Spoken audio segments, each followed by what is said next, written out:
Hello and welcome back to Boys Gone Wild. This is a normal episode seeing as we've got Andrew, who just seems to have left the studio in disgust from the start. He was absolutely furious. Did you have a change of heart? Yeah, you know what? I'm not sure I can do this anymore. For many reasons that we can't tell you now. We can't go into it right now. The There's a lot of behind the scenes strife going on. You'll hear about it soon. You'll hear about it once I hear about it. And you know, so to put myself through this, and then just to come back on and be greeted with it's a normal episode because the usual cunts here. Yeah. Andrew's going through some personal issues in his personal life that he legally can't disclose at the moment. I mean, it's not really my personal life, and that's as much as I'll say about it. You could even add up what would have happened in your head if you're a big fan of the podcast. There's a chance you can work out what I'm currently going through, and that's the only clue I can give. You might be able to work it out. It's not my personal. We'll hopefully be able to discuss it on the podcast properly. We will. We absolutely will, regardless of the outcome. But this is the 89th episode. Andrew had a week off last week because I was interviewing Sean Walsh, but we worked it out. Pretty psychotically, we've managed to do pretty much an episode a week for now. This is going up to 55th week. 55 weeks, yeah. Since we started, we haven't missed a week. Not missed a we single haven't week. missed a single... How has that not happened? How are we not bigger? The fucking effort we put into this. We're hemorrhaging Patreon. Yeah, we've never missed a week. Never missed a single week. It feels like we're lazy. That was going through lockdown and shit, when nothing was happening. Yeah, well, that was kind of why. That wasn't impressive. I'm more about the fact that we come on here week on week and finding still something to spit talk fire. about. Yeah, it's extraordinary. Because I mean, we don't put much effort into the planning of it. No, but we are consistently average. And that's what you want from. That's what you want from. You don't want to laugh too much every week. You don't want once a month there'll be a really funny podcast. You want a 6 out of 10 podcast every week without fail. We need consistency in our lives, not something extraordinary. So yeah, because I did a solo episode on the performance artist Taching Haisa, the Taiwanese guy who took a picture of himself every hour for a year. I told you about this guy, right? Yeah. Well, we've got an hour of us every week for a year. Changing hairs. Yeah, so I wonder if we could get a fan maybe to do a time lapse of because we'll see our entire bodies just going through the year. That bit where you got really fat as well. Yeah, and then you got really trim. That'd be great. And then you got really if it was a time lapse of all the episodes and it was literally us. Oh, you're black for 2 weeks. That was a bad choice. Weird choice. Really not sure what was going through my head at that point. But you know, sometimes you got to take a risk and you got to take a risk. You got to back yourself. You have to reinvent yourself every now and again. But I did watch the first episode we did, and we do look terrifyingly younger. We have aged. We've aged. I think it's the stresses of doing this podcast. The podcast. It's like when you see like Obama or like a president. Before and after their term. Kin. Yeah. They're a kin. The level of stress. It's Premier League managers.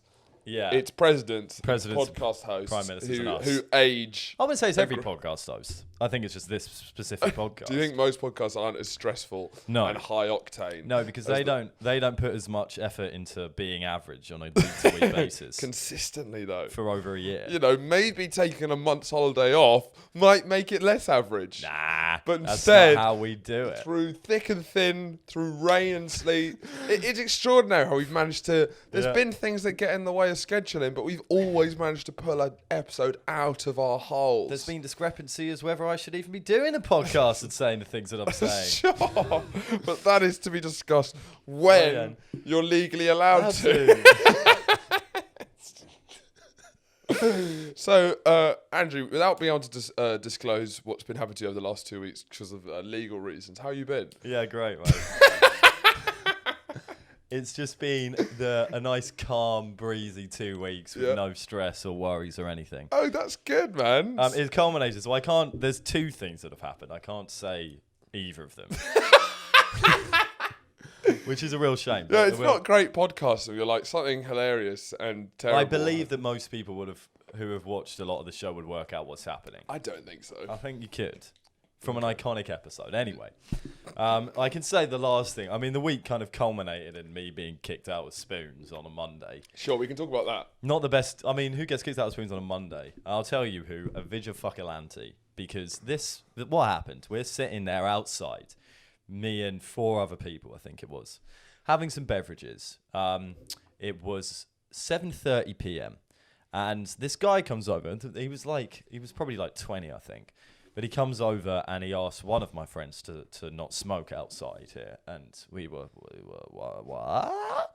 And there was a smoking area. But so what happens is actually it turned, and he didn't say this, I just knew it, and because I forgot about it. But it's divided by half, so you can have half of it's a smoking area, half of it's not. There was a fucking ashtray on the table. But so we said, well, how about that, sir? How do you explain that? And then he goes, cereal bowl, gets cornflakes, puts milk, and starts eating it. And you're like, damn it. Yeah, he had one of those travel packs of Nesquik and a sachet of milk. And he's prepared. Oh, you mean this? You think it's an ashtray? Well, how about this? He's fucking prepared. That man was prepared for anything. Inexplicably, he had everything he needed in his pocket. Well, no, he only had travel packs. He had quite a lot of travel packs. That was all he actually had. Yes, but that's all he needed. But I mean, you've got a variety of cereal there to prove different points.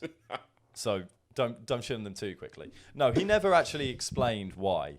So I had to step up and say, listen here, you little listen cunt. here, you twat face. No, I know. So this was separate. This was before. And then he went, oh, yeah. And I said, oh, yeah, it's because it's a half and half thing. I said, the ashtray's a bit confusing, but, I'm sure we'll all be able to get over this and be friends afterwards. And then he comes back at 8 and he goes, what's this fella look like? He looks like an incel. Sure. And that's the only way I can describe him. He looks very meek, actually. Like he was a meek... Self-pity. Meek man. Bitter. Resentful of the world. Exactly, and we'll get to that because he comes back and it's bad posture. 7:45. Yeah, hair slightly too long on these bits on the sides. Yeah. But not like braids. Just the hair was long.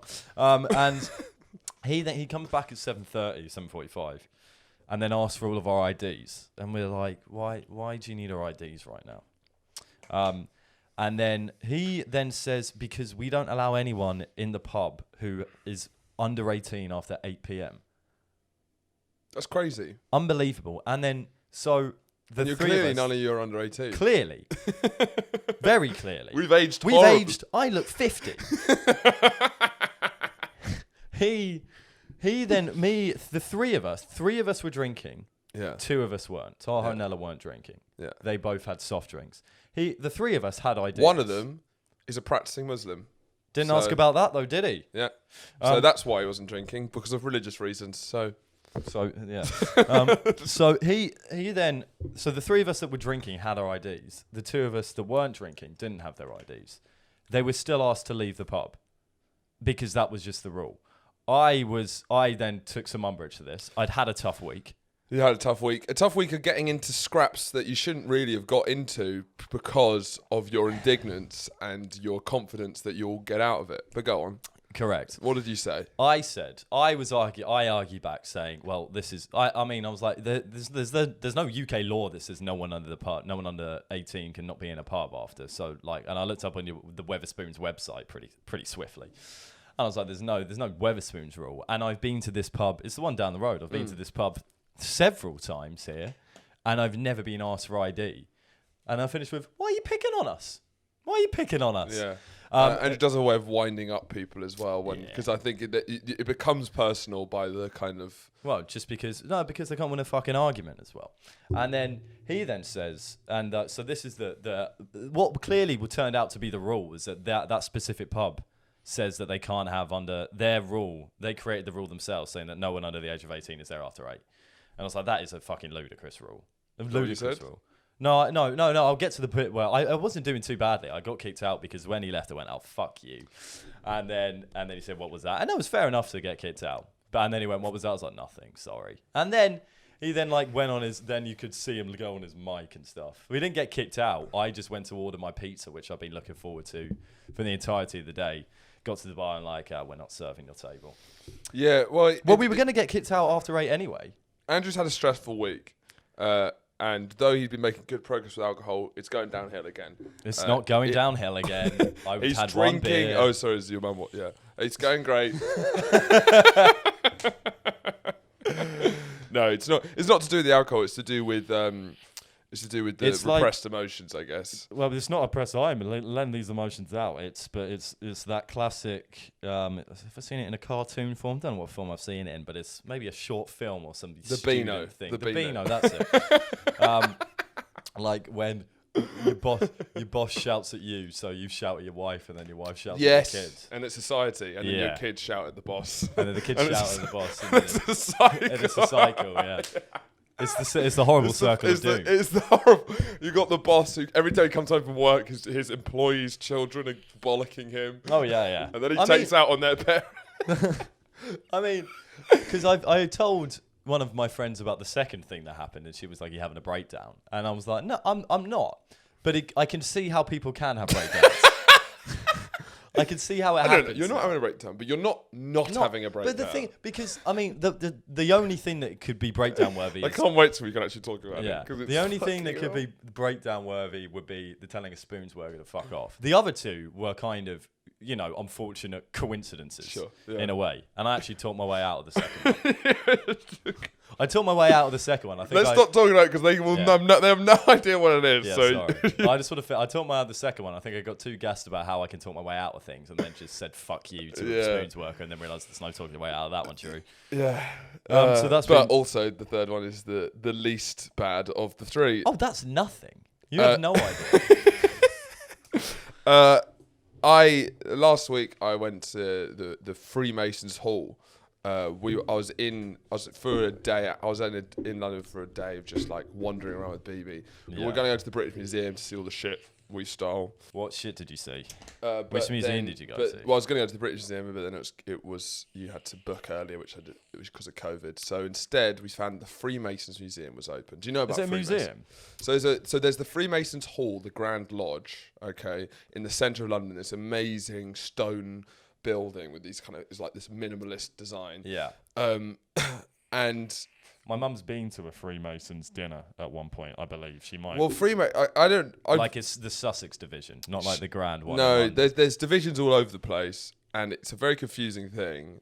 And I think I first heard about Freemasons with my kind of QAnon hairdresser. Yeah, remember Adam. Yeah. Of course I do. If you guys don't remember, I had before any of this stuff became to the surface, I was 12 years old and I was hearing all of the stuff that's coming out in the news of these conspiracy theories. I was hearing them way before they broke with the guy who's right in the middle of it. It was a big formative part of your personality. Yeah, he was a big Star Wars nerd, conspiracy theorist, kind of pseudo-historian. He lent me books. He would do things like theatre. Theism, God. Arta, meeting place. Theatre. Theism, atrium, God's meeting place. What's your point? And he'd take hours cutting my hair because he'd keep standing about. I can imagine I've never met him. Yeah. But I can imagine he's a man of many hand movements. Yes, which is not what you want of a barber who talks all the fucking time. He was bald as well, and you shouldn't really trust bald hairdressers. I think I trust bald hairdressers more than I trust the non-bald ones because they're doing it for the love. They're doing it for the love of the They're doing crop. it for the pure craft. There's no selfish reasons there. And he's a big Star Wars fan. He famously saw the new Star Wars 26 times in a month. So that's almost once a day. Why? Because he has a Star Wars pod and he's a big Star Wars nerd. Did you say he's got a Star Wars problem? No, he does have a Star Wars problem. Because that's what his pod's it's called. being a nerd and having a problem. Yeah, so he has a Star Wars podcast. Does he? I want to see what he looks like. And he only ever wears one brand of clothing at each time. So he'll wear all Super Dry or all Next. I did not expect that from him. No, so and then he'd be like, yeah, all Super Dry, and he'd just keep showing me the labels. So like, there's some stuff going on. Absolutely, yeah. And he told about Freemasons brain, like, yeah, they want me to join, but I'm not interested in that kind of stuff. And he was definitely believed in the kind of conspiracy theories around Freemasonry and Illuminatis and these kind of ancient orders. Yeah. And so there's a lot of that sort of symbolism that was especially big maybe 5-6 years, maybe 7 years ago when the Illuminati kind of at its most crass it came to the surface. Now it's the discourse around the Illuminati has definitely developed so it's a bit more reasonable.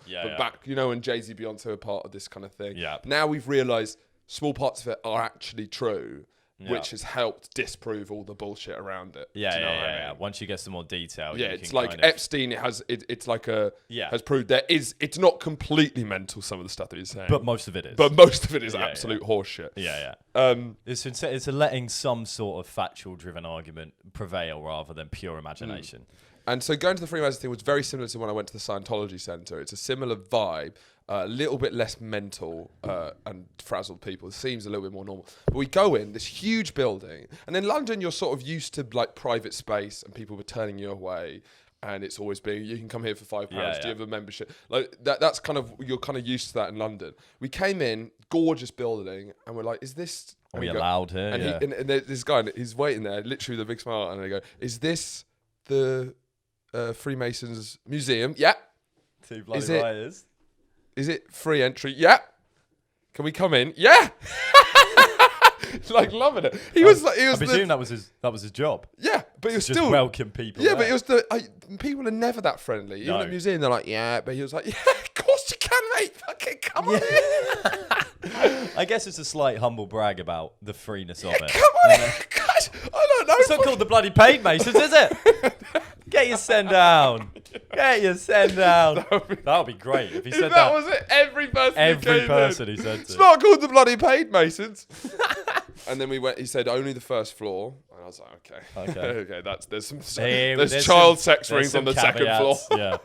It's like you might have to pay for some places in the museum, like in the London Museum, but when you don't, there's not going to be sex going No, on exactly. in the opposite floors. So then we go around the Freemasons Museum, and there's just like ornaments. It was started post the Great Fire of London.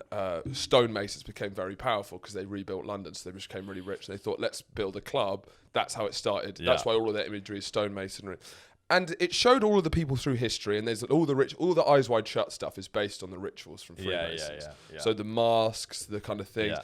and the way that they were selling it. And I was speaking to someone who was a guide there. Was like, there's clearly so much shit about Freemasons and it being like an elite circle with one paedophilic potential, Sure. and two where business leaders maintain power by having an elite club. Yeah. But whenever I try to find out, it was so unclear what they did. I Yeah. was seeing loads of stuff, and they kept having words around the room with like honor, charity, virtue, generosity. Well, that's cleared it up, hasn't it? Yeah, it's just vague words. They're an honourable, charitable, virtuous organisation. That's what they do. And when I was speaking to the person around it, she basically, I asked what it was, and she kept telling me the history of it. I was like, "No, what do they actually do?" And she goes, and basically all anyone could say was it was sort of like a fun little social club and a way to meet people. That's not what it is it? They talk about it literally like it's playing squash in your 50s. Yeah, or in a new city. or like the working men's club down the road. Yeah, exactly. It's like you're in a new city. I don't really know any people. I'll join the Freemasons. That sounds nice. And then suddenly you're wearing masks. And Yeah, and it's like, I was being told this literally next to the most terrifying mask I've ever seen. Yeah. A picture of the Prince of Wales 100 years ago, who was leader of the Freemasons at one point. Every leader of the Freemasons has been members of the royal family, heads of industry. It's like, these guys, this is not just like a social It's club. not a meet and greet. No, there's It's some not like shit speed going dating. on. There's some shit going on. Well, they wouldn't be very good if just the tour guide of the Free Museum just explained to you everything that happened. Yeah, but even vaguely, I was like, can you at least give me like, this is clearly a club where people want to meet, could like at least meet other business leaders, and Yeah. I don't know. They've got to keep their cards close to their chest. Yeah, and there's They've got to loads of keep their Freemasons. hammers and sickles So there's close to like their a chest. Chelsea branch, which is just for show busy types and stuff like that. The Like, Showbiz Freemasons. the sh- Just there's no business like everything shit. just a bit more flamboyant.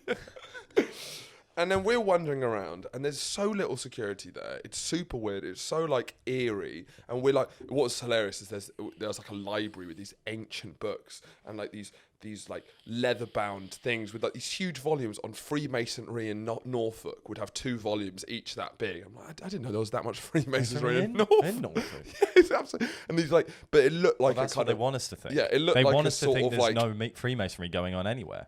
But there's like this Harry Potter like library, and you could sit down, turn on the computer, and have a research desk where you could look through there. They're just welcoming you. It was like hiding in plain sight. But also, But they also give you no information. also give you no information. It was absolutely mental.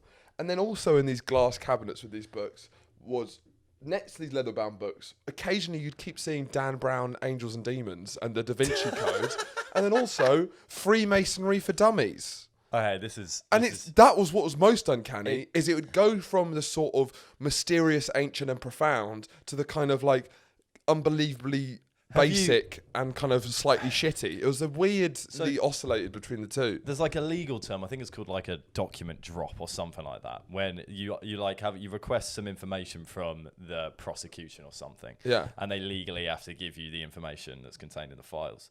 But then there's a tactic that you just give them all the information possible. So you put like, so they have to sift through it, and they might miss it as they're going through it. It seems like they're doing a document drop. It had that feeling. Because it's like, just chuck Dan Brown in there. I mean, there's a lot of there's like a lot of red herrings, and it just felt like we were just wandering about. And then we sort of sneaked up a floor. Don't say that on air. They're gonna fucking come. And there was other people looking around, so it didn't feel too. And there was like this beautiful atrium, these huge doors. And I looked through the keyhole and I saw this altar, and it looked like this man. And it was like, this is crazy. We just kept wandering about, and then these two like workmen came in, pulled on the doors. I go, oh, okay. And they came back, and then someone else in a suit came and unlocked the doors and opened it to this giant hall. And we're like, can we go in? They're like, yeah, go in. Was this on the forbidden floor or not? I think, yeah, it was on the forbidden. Yeah, Okay. well, it was definitely, there was no sign posted towards it. It didn't feel like. Yeah. And they're like, yeah, go in. And then they disappeared and just left us alone in this giant hall. There seems to be a lot of trust, but a lot of deception. Yeah, it was absolutely insane. And then the hall was the most extraordinary thing I've ever seen. Like, there's the Illuminati eye on the top. There was a lot of Stars of David. There was lots of like golden altars. There was a throne. There was the black and white checkered floor. There was a piano that I played my like grade 1 jazz thing. Nice. How'd it sound? It sounded good. Sounded good, yeah. Good acoustics. Good, I'm glad. It was absolutely Billy bonkers. And then there's a documentary. These 3 Italians came and they started taking the piss a bit, because we were all like sneaking around, and they kept like fucking around with things, and eventually someone come on. They kicked them out, but luckily they didn't see us, so that we got out scot-free. They lost their Freemason privilege. It was a remarkable. It's a fascinating organisation. There's a documentary in it where they go inside it and they talk to some people more, and you can see some of the ceremonies on it. But again, not a lot's cleared up. I don't know. I actually looked at quite a lot of the Freemason stuff. I went through the Wikipedia page. I watched the documentary on it. Still not. I've been to the museum. I've been to the place. Because once you brought up that we were going to talk about it, it's like, I don't really know what to say. Because I don't really know what they do. No idea. If any Freemasons are listening, we could become Freemasons. There's 500,000 Freemasons in the UK. That could be a series. I think men and women are still segregated in England. Are women even allowed in? No, women can come on wives' night, and there's female lodges. Yeah, but they can't be Freemasons. They can be Freemasons. But they have to be in their own shitty female lodges. Yeah, they can't. And I think there's only 500 female Freemasons, I think, or something mental. Let's get that number up, guys. If there's anything that is kind of the indicative policy of gender equality, it's getting more female Freemasons. Yeah, we're not an equal society until we have a completely equal distribution between men and women Freemasons. And we can discuss how to change society at a Freemasons meeting, if that's what they do. Because we're still quite foggy. It is bored rich people looking for a sense of community, you know. Well, we'll fit in pretty soon. Yeah, because we look for a sense of community. I am semi-tempted to be a Freemason. I think we should both try and do it. Yeah, and make we a easily series could. Of it, and make a series. Then we could. Well, but I think you become indoctrinated into the Freemasons, so then we'll stop talking about it. Yeah, and then we'll just bring up different. Our podcast will become from a silly one to talking about honor and esteem all the time, whilst being very vague. Yeah, and it's like there's had a big belief in charity and doing good and like the Freemasons' values and stuff like that. But it seems like they've been controlling the world and sort of fucking it up recently. When I was younger, I always thought it was a campaign to free a guy called Mason. Did you actually? No. No, I didn't. Because that would be incredible. That would be really stupid. Yeah. Even if I was 7 years old, it's the Freemasons. Could be. Yeah. So I recommend that to anyone, as long that both. Going to the Scientology Centre and going to the Freemasons is free. And because the City of London is amazing for these kind of bizarre orders that just like it's quite like a empty zone right in the middle of London, and you can just there's all these huge buildings, and behind them there's always these kind of weird things like that where you're sort of allowed but not allowed. It's just odd. It's a city of a billion mysteries. Visit London. Is that Sadiq Khan at the end? Well, it was the same guy, but yeah, sure. It's Yeah. Sadiq Khan. I like Sadiq Khan doing that voice. Visit London. City of a billion Billion mysteries. Freemason, Scientology, Ku Klux Klan. Ready for you to investigate. Find the truth about London by visiting London. Find the truth about London by listing London. Yep. That's a great little... Thank you. Bookmark boys. And bookmark boys. bring the bookmark noise. And also remember, bookmark boys, get your bookmarks for a decent price from an ethically sourced small business. Bookmark boys. Follow them on Instagram for great custom-made bookmarks. I highly recommend. I think we do have a promotional code, which is bookmarkboys/boys gone wild, I think. That would make sense. Yeah, I'll put the promotional code in the link description because I think I definitely got it wrong. But buy from Bookmark Boys. Live fast, sure, but die young, die old. David Brent. You're about as edgy as a Satsuma, Vince Noir. Okay, so Afghanistan. That seems to be dominating. What are we going to do about it, eh? What are we going to do about it? What are your feelings? What are my thoughts, feelings, Comments? Well, I've looked into Afghanistan a lot. It was actually Afghanistan was your big... my special project. Yeah, I remember you doing a big talk about how fucked it is, imperialism and stuff. Yeah, that was the title. That was the exact title. No, it was on a day where I broke someone's leg, actually. Oh, Josh Dillow? Yeah, where I broke his leg playing football, and he was also meant to do a talk. I mean, like, it wasn't something... It was a big... There was 5 of us who were doing a talk, and it wasn't the biggest deal, but we'd all put a lot of effort into it because we were going to go up in front of a lot of people and talk about a subject each. Yeah. And I broke his leg, so we couldn't participate in it. Felt a bit bad about that. It's never nice breaking someone's leg. It was a fair challenge. It was a fair challenge. Was it? Yeah, Did he agree? Challenge. There was discrepancy, but the teacher who was playing with us agreed because we were doing a 5-a-side tournament. And how do you break someone's leg in 5-a-side? Yeah, well, these fucking beefy boys aren't going to stop for no bone. So no, the ball came up and then he went to clear it, and I was being a fox in the box, and I put my foot out.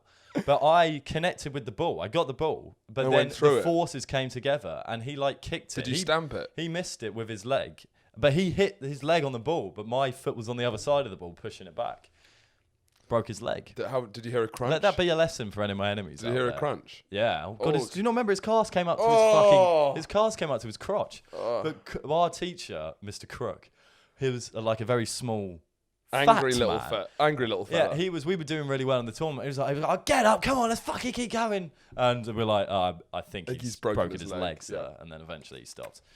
But yeah, so I did a talk about it. I mean, it's mental, but it's also this is always going to happen. Oh, inevitable. It's sad, the inevitability, because I mean, Afghanistan has been a country that has been plagued by conflict and imperialism since I think about 1898 or something. Because not many people know. There's been 3 Anglo-Afghan wars. I think 2 of them. But he's a history nerd. So. 2 of them were about opium. Well, I think one of them was about opium. But I think the more recent one was like 1920 something. Was maybe a bit earlier, 1918. Maybe not that. Whenever was about. Not date. You know that they happened. Just no, the dates. The dates are going to be like dates? 40 years off. Exactly. Because even when I do the presentation, it's just like me talking a lot about it and then just being like 1923. But so there's been 3 Anglo-Afghan wars that have occurred. One of them was to do with just literally, this has been how poorly the Western world has treated Afghanistan throughout history. One of them was just because they wanted a trade passage, just like through the country. I mean, it has strategic importance for economics and all that. But just trivial Western interests, and then just kind of trying to enact those and therefore causing turmoil, wars, and violence. That's been the sustained history of Afghanistan. But so the big one that started to happen, this was in 1979 to 89, that one. There you go. Was the Soviet invasion of Afghanistan. Kite runner. Yeah, sure. Which is what people don't often remember, because that was basically the startings of the Taliban. Yeah. Because during the Cold War, Russia were trying to secure their interests in the region. Which they have rights to do. Which I'm not saying anything wrong with that. Which is their right to do. We would all strengthen our possession in the region. Look, we're not all in everyone's different shoes. And sometimes you need to step in those shoes. And sometimes when you step in someone's shoes, you might want to bolster your influence in a region. You just might want to do it.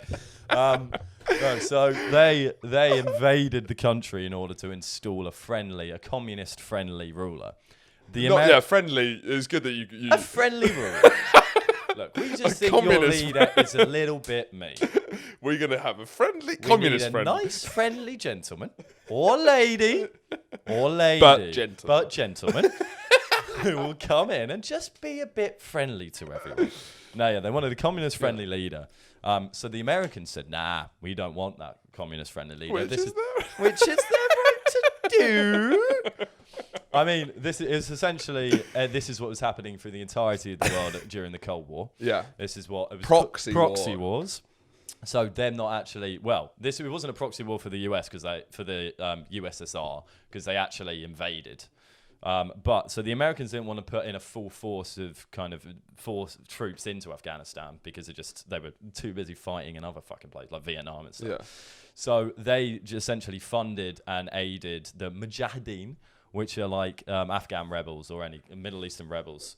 And those rebels then became the Taliban essentially. So that's when you hear like the US funded the Taliban as they are now. That's where that came from because of the Cold War, and they armed them, gave them weapons, and kind of gave them kind of pointers and stuff of how to do it. They gave them self-belief, more importantly. They just gave them the confidence.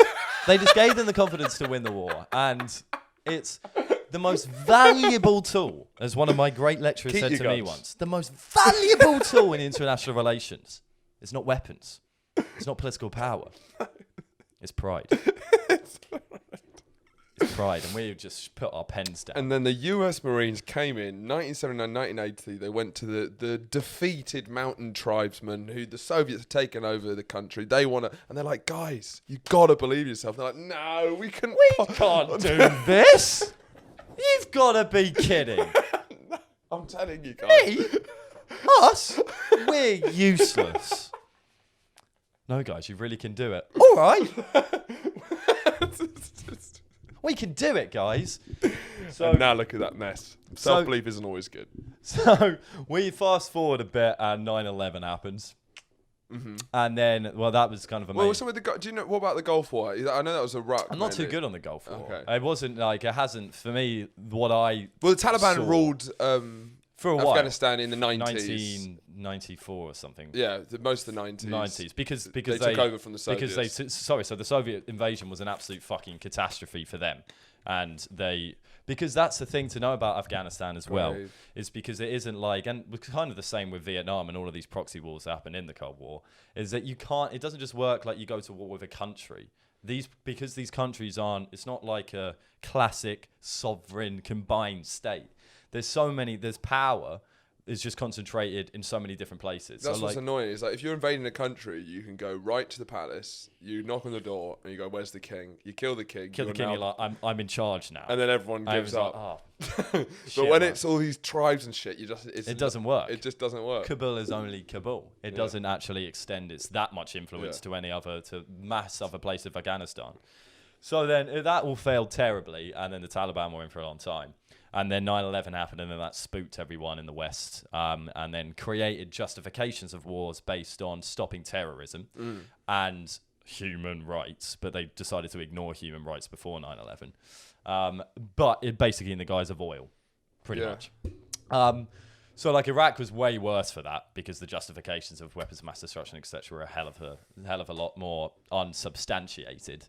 But then Afghanistan has always been the less bad war out of the two in the public's view. So the focus has always been on Iraq. Afghanistan seems to just be longer and less intense. Yeah, and everyone's like, are we still there? It doesn't really... Yeah. Like Iraq was kind of like, the news was a bit more explosion, statues falling down, like, it was a bit more blockbuster. Yeah. Afghanistan was like an art house movie. You're right, yeah. It was like, this is a lot. Boring, isn't it? a bit It long. seems like the same. I Yeah. swear we've seen this scene before. Have we not? Have they not? Yeah. Who are we trying to? Who's the guy? Because at Iraq we had the baddie. He was literally called Saddam, like madman, Hussein, insane. Insane, yeah. Saddam Hussein, Yeah. madman, insane is Yeah. what perfect. It It's works. a Hollywood villain. It works. It was great, and that was that.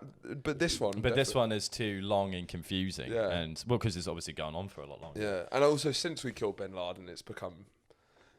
It's just it lost a little bit of the kind of You want more international political drama. Yeah, I'm like it was like when Jim and Pam got together in the US office, it lost a little bit. Lost a bit of the edge. It lost a bit of the edge because you're not desperate for the next episode. Exactly. Yeah. Once the story has been completed, why are you still continuing the story? But so then, obviously 9/11 happened. The US and the UK then invade Iraq and Afghanistan. Bin Laden's killed. The Taliban are ousted. We're still there in the guise of trying to prepare them. Which is the same thing that happened in Vietnam and fucked up. Yeah. Well, it wasn't there was a hasty withdrawal from Vietnam because there was a clear winner and loser, whereas this isn't a war about winners and losers because it's about trying to invade Afghanistan, get the Taliban out and then training up Afghan forces. And what I didn't know about the Afghan forces is there's like 3 times as many Afghan forces as there was Taliban. Yeah. There was so many more. Yeah. And obviously it's confusing. That's the bit that doesn't quite add up. Why didn't they stop them? Yeah, and obviously the US withdrawals. There's a lot of problems with that, but it's kind of interesting just how bad they. I think a lot of that goes down to like ideology Self-belief. and well, yeah, It probably is. astonishingly, yeah. God, how has that come round? Well, like. It is because it's like Western forces coming over and like obviously the vast majority of I don't know because it's hard to say because you have to look at these opinion polls and it's not that clear cut, but like most of the people in Kabul don't want the Taliban, obviously, but it's not that clear going around all the different regions because like how they maintain these power structures is one, get people on board with the ideology, but two, also coercing people into getting involved in the ideology, saying we'll kill you and your family if you don't back us. So there's a lot of that. Good point. So there's a lot of these things going on. Yeah. So like I don't know, but you can see the Western forces coming over and then training up almost like reluctant people who don't really want to get involved. It was kind of like us in CCF. It's like if they came over and we had to stop, like this militant English Cornish- Christian, the the Cornish- Cornish people. We'd be like, We just don't have enough belief. all right, well, I guess we don't want them, but I don't. Okay, it's like us doing CCF. Yeah. It's like we're not the guys you want. We're not the people you want. But there was like a lot of them, so there's Yeah, clearly, I imagine 300,000 of us, basically. Yeah. So obviously it was then I don't know when the UK withdrew. It was like 3 years ago, maybe. And they only had Helmand province, wasn't Yeah. it? They only had to control one little bit. And that was Exactly. it. Yeah, and then we left. But I mean, Trump. It's all been on Biden, and I think he was trying to take his. He did. The policy was right. He did it earlier. The implementation was clearly bad. He did so it it was earlier. partly his. I do think this does reflect Because badly on Biden. Trump was the guy who started brokering the deal. Remember when Trump was talking to the Taliban? That was the thing. Trump was the guy who was kind of brokering. But the some of policy, these. I think, is the right thing, which is getting them out. Yeah. But you have But to. the at some point. implementation was poor. Well, And that's that's what I'm down to Biden, I think. Well, no, but so what happened? Trump brokered this thing with the Taliban, was talking to them, everything, and then started making a plan. He made the plan for the withdrawal. I think it was meant to happen on September the 11th. Yeah, to be a So symbolic. Biden then pushed it forward, which has been criticised a lot. But so I've been reading into Biden. He was like the main anti-Afghanistan, as an anti-invasion of Oh, is he? Afghanistan. So That's pretty good. He wasn't necessarily on it. I don't know how far this stretches back, but like, so when it was the I assumed to be one of those warmongers. Well, no, when it was the Obama years, he was like quite the most outspoken, close person in his like cabinet kind of thing of Get him out. get him out. This is pointless. However, his speech shows I don't think he's doing it really for the right reasons because his speech was really fucking aggressive almost. And he was like, "No, it's the absolute right thing to do." Saying like they've got to fight for themselves. No more American blood is going to be like shed for all of this. Yeah. Which would be fair if if the US was to have that opinion in 2003, Yeah, well, I mean, not 2021 when they've been there for. I feel like in 2006 or whenever, early in the war, it was like, okay, well, we've lost this, and we need to try and phase this out. But it's not a win or lose thing. It's sort. I know it's Well, hard no, to the draw. Taliban the Taliban were out. They were still fighting them, and then a lot of that then becomes about nation building, which then Biden said it was never about. So what was the war in Afghanistan about? Well, exactly. Just ticking. I think he was saying. Surely to it was kick about out getting the Taliban. So the Taliban have come back. They've lost the war. Well, no, but Technically. no, because they weren't there. So you can't blame someone that they weren't there. Wait, so you mean by the time they'd left, the Taliban weren't there? Yeah, and now they're there. A day later. Hey, well, that's what happened. It was like, we're leaving. It was like, oh, you guys going now? Oh, hey, cool. We're just going to take that then. Yeah? Yeah. Okay, you sure? Fair enough. As long as we won the war. But we're going to get that now. Yeah, but we won the war. Well, we're not here anymore. So you can do what you want, but we won this. But that's... Well, no, because so he said that it wasn't ever to do with nation building, which is ridiculous because that's what the whole fucking thing was framed as, this whole human rights thing. He said it's literally just about getting out the Taliban and also stopping the cultivation of terrorism in high-risk countries like Afghanistan. And what's interesting is I heard the Taliban spokesman on the BBC News, which is a very surreal when they rang news in. segment. When he rang in Crazy. and was just like the Taliban guy. And they were trying to he's get it on like speaker. he's like the kind of woke face, you know, he's Yeah, the likable one of all the Taliban. They had to be like, who's the one who's like the most charming of the guys? And it was him. Yeah, this guy. And then what I'm finding interesting about this version of the Taliban is they're kind of like trying to be like woke Taliban. Have you noticed? Yeah. No, because We will be cutting off some hands, all right? Look, but not too many. Yes, women can have some education, maybe, But not too much. So that's it is interesting. because- That's been different from the 90s where they had none of that shit. Yeah, because that is true, and I think now they've almost learnt their lessons in a way, because it's like they're not going to have they now are thinking long-term sustainable rule of Afghanistan. Yeah. And the only way to actually do that is to present some sort of moderate face to the rest of the world, so that countries don't invade them, because they're just That's what I think with nearly all these kind of people. It's like surely you can chill out a little bit just to help yourselves a bit. Well, that's why you're not a militant Islamist. That's why I'll never. I just don't really get it. Can you guys just not curb some of those But beliefs? it's just interesting. This is kind of the first time I remember. There's been so many terrorist groups who have taken over countries, insurgencies, and they've always put two fingers up to the international community, and they've always ended up fucked in the end. Yeah. It is interesting that like no one's been like, all right, what do we really But then want? how much of their... And what are we willing to like compromise a little bit on so we don't lose all power and control eventually when someone crushes us? Well, that's the problem of militant Islamism. So maybe they have learned. Well, a it lot. see's that they have. They've gone on a journey of growth. There's definitely some more practical heads prevailing. Sure, yeah. 100%. And I think it's almost like, because it's a bit more... It seems like the power is becoming a bit more widespread. And now it's almost like, because I reckon they would have been expecting an invasion from a Western power in the 90s. They've done that now. That's happened. They've had their period out of power. They know they're not going to come back That's for a their bit. biggest kind of fear at the moment. So they're kind of acting fearlessly and thinking, you know what, this could actually fucking work. And going, how are we going to make it work as our media face to the world? And by that, they're doing so women can go to school and they can have jobs.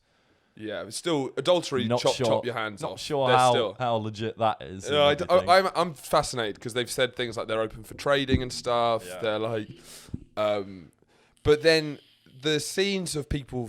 It's absolutely. It is good to put your problems in perspective. But see, the scenes of people flooding Kabul airport were crazy.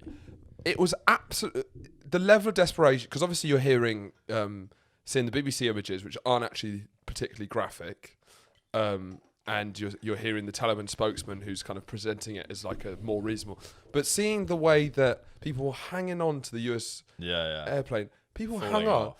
3 people died. Yeah. How the mindset to be that desperate to get out somewhere? Yeah. You're going to cling onto a plane. What is the plan there? You have to... That level of desperation is so unbelievable. What was this plan, to ride it back to America? There are instances where people have done that. Really? Yeah, when like migrants have done that. Really? Yeah. There's not many, but there's a few. I've read stories about it. And like, so it's doable. Is it? Yeah, it's doable. Really? Yeah, I've heard. Look it up. There's stories of people who've clung on to the side. Mental. There's a guy who. Can you imagine? Where did I hear? There's a guy who you was just like that the whole time. Well, there was a guy who did it on the wheels of the plane, like sat on the bottom of the wheels or something like that. What? I know it's mental. It's crazy. The wheels go up. When Yeah, you but fly. I think he went up with them. and then came down at the end. And then like he made it. He had severe frostbite because it was so cold up there, and then like really bad burns because of when the wheels hit them. What? Are you talking shit? I'm not talking shit. We can look it up. I'm fascinated in that. Well, is it worth looking up now? Maybe, but yeah, it's seeing that image really haunted me. Seeing the plane going, you see like a black speck of someone falling out. Very reminiscent of 9/11 with the people falling man kind of thing. But it just psychologically, philosophically, the idea of wanted to leave a place so bad you were ready to cling onto a plane, and just that image of desperation is like extraordinary. Yeah. I think because surely the only mindset you can have as an individual doing something like that is that it's death or death. It's a certain death. Yeah, it's like one of them certain death if you stay there, the others, potential 99% death if you try that. I'd go 99.9%. You would go. I would say 0.8 because I've heard stories. I'm not sure. That might not be true. But yeah, I guess because they were riding on the side of the plane. It's just the idea. Yeah, I mean, just the idea of being able to ride that all the way back and just like, and then just get off, and then it just lands and you. God, that was a lot. Just I mean, yeah, it's. I mean, a lot of them because the overwhelming images from the people trying to in the airport and trying to get on the plane are of men. So you're presuming that most of them have done something to help the US or the UK. So like they'll be kind of target number ones of the people that were fighting against the Taliban or had significant influence of the people, like significant influence with Western forces against the Taliban. So it seems to be that. That's like, but then even in again, I'm smelling a lot of bullshit. But even I smell a lot of bullshit. But in the interview, they said no bloodshed. They said no revenge or bloodshed. I was like, really? Really? It is just, but it's funny that there's just something so funny to me about this kind of like woke Taliban. Yeah. There is just something so darkly about how that they're like, or they're responding to the new generation, and they're like, no, we're not bad. Like, yes, we're cutting off hands, but like, we're not crazy. But not for no reason. But like they always, I mean, they've been careful. I mean, it doesn't really matter how careful they are with their words because they're literally sacking a city currently. But they're not like that. At the end, they'll say things about when they were speaking about the position of women and stuff, and like being able to have education and jobs and stuff. Everything was caveated as long as they're doing it under Sharia law, and it'll be their interpretation of Sharia. Yeah, and Sharia law means no education, which is pretty fucking fundamental. So. It's a scary one. Really scary. But also darkly fascinating. Darkly fascinated, but it's more because for our whole lives, Iraq and Afghanistan has been going on pretty much. As far back as we can remember. It was like 2003 was the invasion and we were like 6 years old. So it's just been a consistent backdrop of our lives. and just the way that, like that, all that progress has just disappeared. But I mean, it was never going to be... That's the astonishing thing that I don't understand... Throughout our lives growing up with it, there was always the slightly underlying idea of like, well, what happens when we leave? Surely it's not going to work. Like when troops are withdrawn and then that kind of element of security has disappeared from the nation. Of course, that's not going to work. This is so inevitable in so many ways, and like because of I guess the early withdrawal, they've also like left loads of weapons and helicopters and planes and shit there. Classic. So they're just... Same as what happens that's in all them the other places. Now. Well, there you go. That's like a fucking freebie for all this shit. So it's been a nation that's been plagued by Western imperialism and intervention, more so than almost any other in the world, Afghanistan, throughout history, because of where it is, the strategic importance of where it sits geographically. And because of, then now because of terrorism and all of these things. But all these things have come from...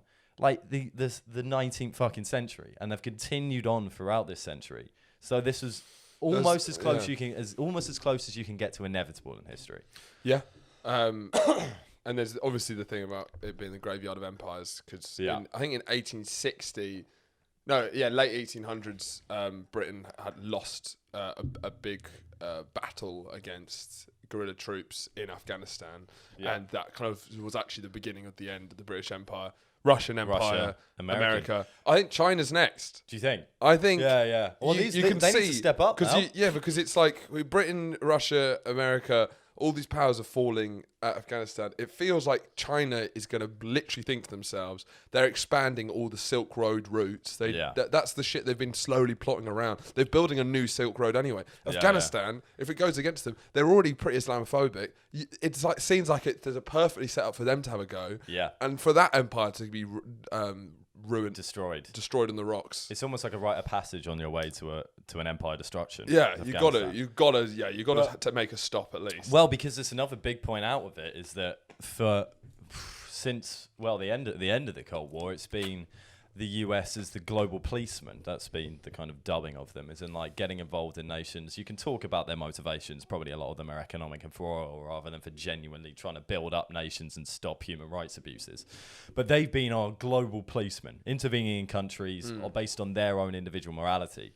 And Biden's saying that it's now the Afghans fight and no more US blood should be shed does signal a big change in that. There's huge change. No longer and the US policeman. even Trump didn't have a policeman approach. He had a more kind of America first, which is very different. Yeah, exactly. So it changes. I do think part of America's global policeman approach over the years has come from elements of it. It hasn't all been cynical. It has been this idea of like there's an element of freedom and democracy here.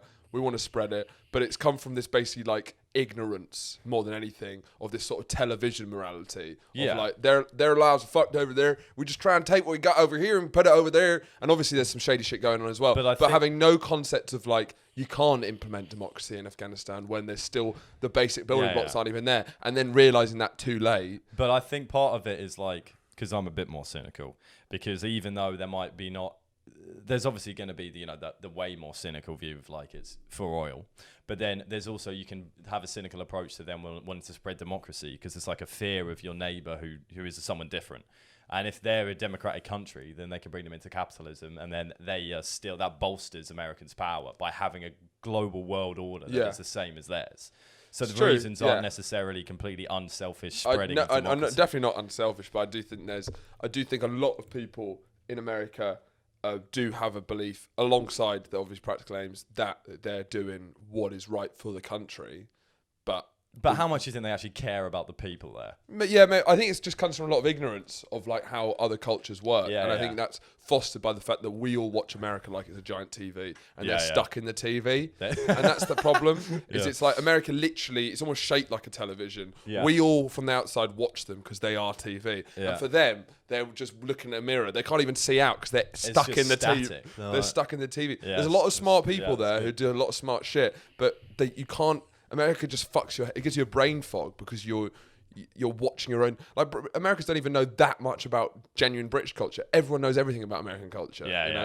I think that's partly what fucks it. Tired after all of being the global policeman. You'd think Vietnam would be the be on end all because that was a much bigger disaster. Yeah, but that's early on in there. That was like the thing that they'll learn from to then go forward and do it better in the future. They just haven't really done it better in the future. But if they're not the global policeman, will China? I think we need to be. Britain me and you. Or me. What's gone wild? If we could sit on our Freemasonry hall on our throne and say that's enough over there. Actually, we must intervene. So what is if there's going to be another one? What if China starts getting? What? Sorry, you just said so what?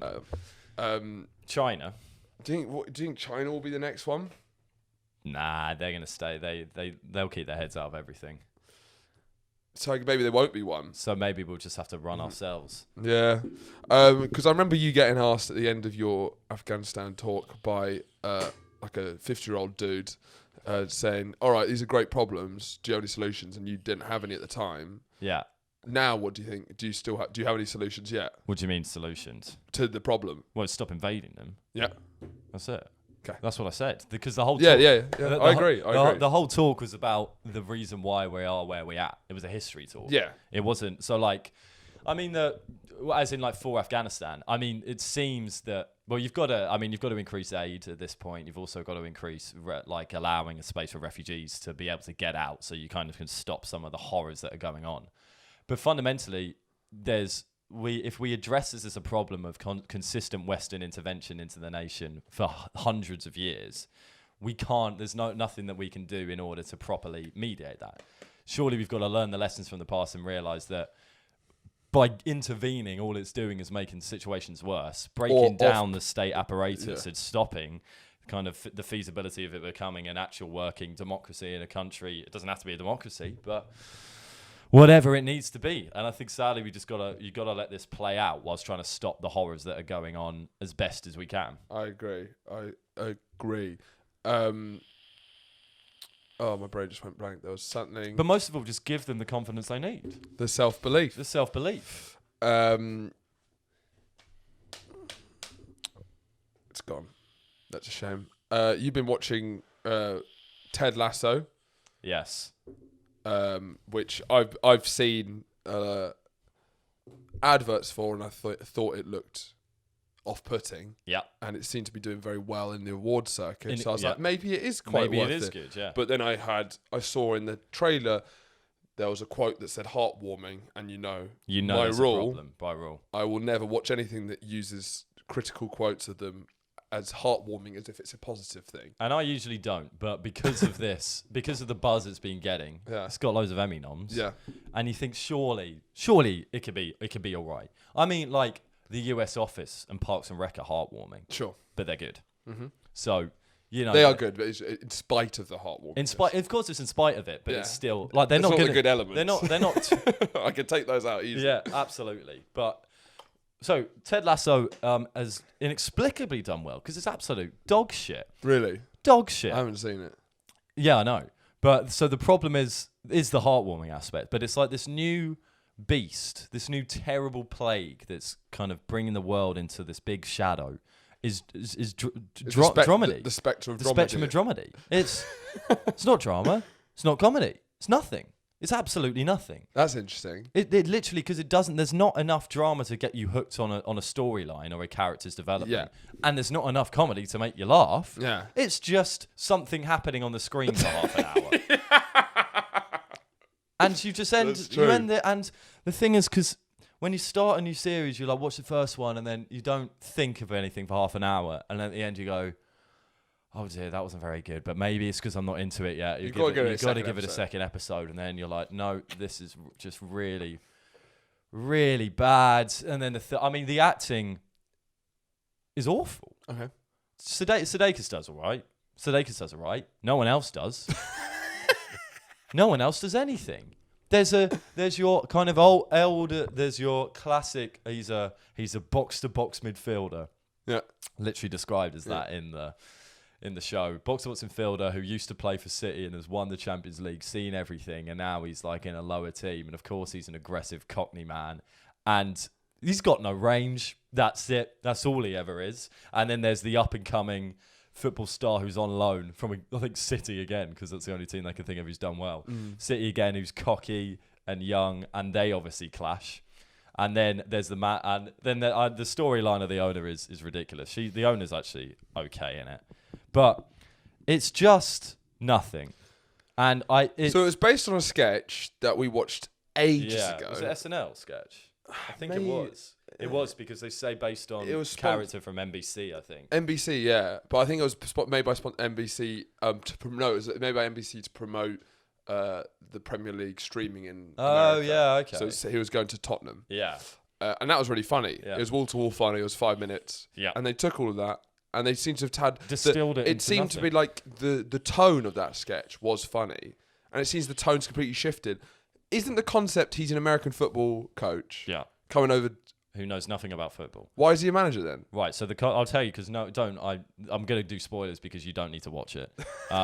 So it's about basically the manager, the owner. There used to be a husband and wife ownership. The husband did own it, then cheated on his wife, and they got divorced, and she got the football club in the divorce. And she's trying to bring down the football club because she hates her husband so much. So she kind of employs the worst manager that she can think of, who knows nothing about football, to then tank it.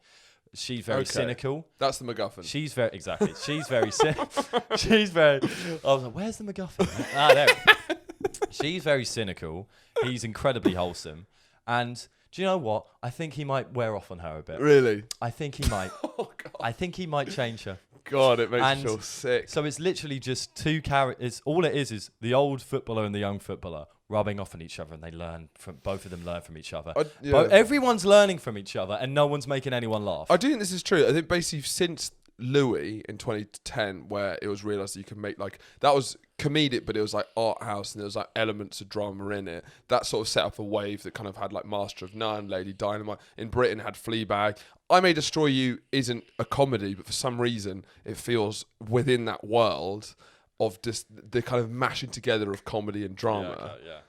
And it worked well, but now it's sort of like we're in a point where there's nothing funny. There's nothing. There's nothing funny. It's not anything. Yeah, it that's doesn't. a really good point. It doesn't make you feel anything, and it doesn't make you laugh, and it's not interesting. It's fucking shite. I don't understand it, and what terrifies me is how well it's been received. Yeah. That's when you feel Truman Showy, when you're like, am I experiencing the same reality as other people? Because if I'd watched it, I don't know what's worse, hearing the buzz about it and then watching it, and just the two not adding up, or watching it first and then hearing the buzz. Yeah. I think if you watch it first and then you'll be comfortable that the world would spit it out, and then suddenly it's getting awards and everyone's loving it. Because it also means that people might try and copy that as a direction. It just seems utter tripe. It is tripey tropey nonsense, and it's one of those things where, I mean, in most TV programs, you're going to predict what's going to happen. It's you can see where the characters are going to get to. But with this, it's like you can predict every single scene that occurs. Like, for instance, he's trying to soften up the owner, as in like but he's not even trying, because he's just so wholesome and just wants to be friends with everyone. He brings her a cake every morning that he says, let's have a coffee and a cake or something to have a little chat. And he brings a cake and she loves it. And she's so annoyed that she loves it. She keeps trying to get the recipe out of, where he bought the cake from. Keeps trying to get it out of him, and he's not giving away, because then it will stop their morning coffee things, and they've got to have their morning coffee meetings. Southern charm. And then it turns out he's baking the cakes himself. What a loser! What a creep! What a fucking creep! He's obviously having problems with his wife at the moment. Ted Lasso himself is having problems with his wife, and it's tough being away from his kids. Baking a cake every day. Yeah. Every day. Every day. He's managing a football club. He is managing a football club. Oh my God. There's really not much about the football either. And there's one bit where I assume all the comedy is him saying, "So we're playing in quarters," or was or just constantly using NFL sort of. In fairness to them, they got that out in the first episode. Good. But every line was that, and then they do one an episode. Okay. But they do. There's one also, and the last predictable trope of it is he comes in and is talking to everyone. There's a kit boy who he speaks to, and the kit boy is just honoured that he's speaking to him. It's just a bless, and he's so confused. And then it gets to the point where he's helping manage the team. The kit boy's helping manage the team, and he's made a play, as in, it doesn't really happen where he's made a play, and then that event, and they eventually run that play, and they score a goal from it in a football game. That's horrible. It's on that disgusting note, I guess we come to the end of the show. And I don't know what why, but I'm more depressed after talking about Ted Lasso than Afghanistan now. That's really been a bleak ending. It is a really bleak ending. But thanks for listening, guys. Remember to subscribe to the Patreon. Thanks for listening, guys. Bookmark boys.